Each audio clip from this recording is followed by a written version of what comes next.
vous donne quelques conseils pour bien réussir un vieil ogre des bois, le dernier morceau de Cello Bambino. Je vais diviser le travail en deux parties, du début jusqu'à la mesure 15 et ensuite de la mesure 15 jusqu'à la fin. C'est parti! Parlons de cette première partie. D'abord, la main gauche. Ici, il faut bien trouver le moule de la main gauche, c'est-à-dire bien respecter les écarts de chaque doigt. C'est le dernier morceau du recueil et ce que j'aimerais réussir à la fin de ce recueil.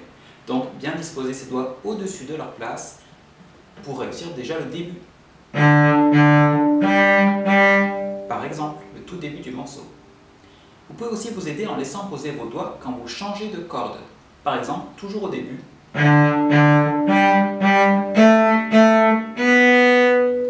Voilà, ça aide bien de laisser poser ses doigts pour passer le relais. Maintenant, parlons un peu de l'archer. Ici, nous avons deux caractères. D'abord, le vieil ogre paraît un petit peu en colère. Il traîne un peu les pieds.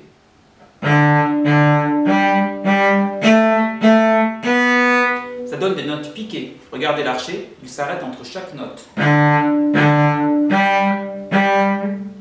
Ensuite, il devient de meilleure humeur et le chant se fait plus doux. Regardez la souplesse de la main droite. Ici, on y mesure 7.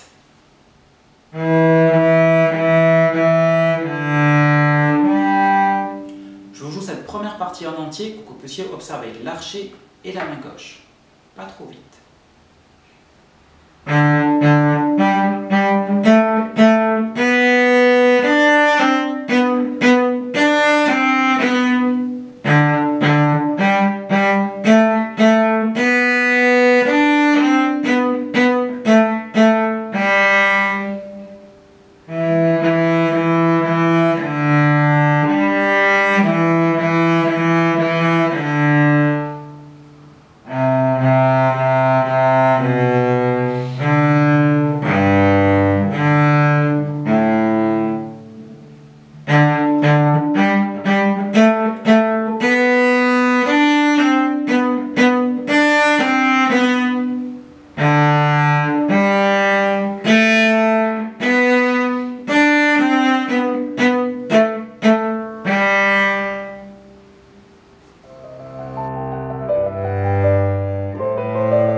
À la mesure 15.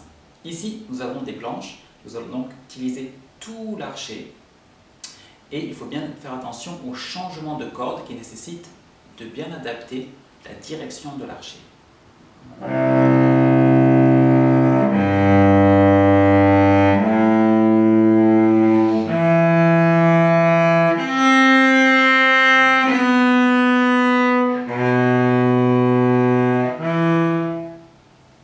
Vous avez remarqué, entre le mi et le do, je laisse bien mes doigts posés, et pareil entre le si et le si grave. Ça permet d'être sûr de sa justesse. Ensuite, un passage en croche, qui est souvent le passage un peu difficile pour les élèves. Je vous le joue lentement.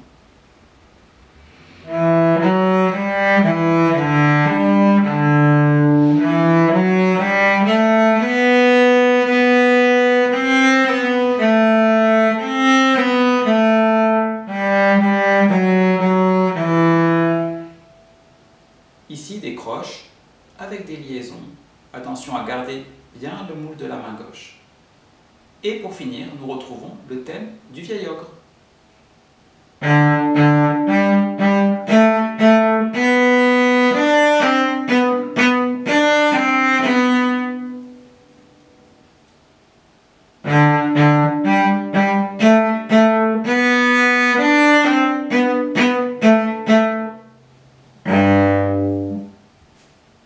Et voilà, à bientôt sur Tuto Cello.